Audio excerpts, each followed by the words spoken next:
Hi friends, welcome to cine family 2. Prema Entha Madhuram serial hero heroine Sriram Venkat and Varsha Arya Anu క్యారెక్టర్లో నటిస్తూ మంచి పేరును, గుర్తింపును, సక్సెస్ను అందుకుంటున్నారు. వీరిద్దరి జోడీకి చాలామంది ఫ్యాన్స్ ఉన్నారు.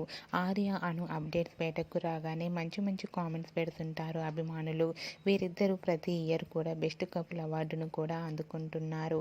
అయితే రీసెంట్గా ప్రేమ ఎంత మధురం సీరియల్లో Arya Anu wedding shooting location latest photos share చేశారు. ఆ ఫొటోస్లో ఆర్య అను పెళ్లి పట్టు వస్త్రాలలో షూటింగ్లో పాల్గొంటూ బిజీగా చాలా అందంగా కనిపించారు. ఆ ఫొటోస్ చూసిన వారంతా మేడ్ ఫర్ ఈచ్ అదర్ అంటే eagerly waiting this latest episode అంటూ కామెంట్స్ పెడుతున్నారు. మీకు కూడా ఆర్య అను షూటింగ్ లొకేషన్ లేటెస్ట్ ఫొటోస్ మీకు నచ్చినట్లయితే మీ అభిప్రాయాన్ని మీ కామెంట్ రూపంలో తెలియజేస్తూ లైక్ చేయండి, షేర్ చేయండి. మరిన్ని ఇంట్రెస్టింగ్ అండ్ లేటెస్ట్ అప్డేట్స్ కోసం మా సినీ ఫ్యామిలీ 2 ఛానల్ని సబ్స్క్రైబ్ చేసుకోండి.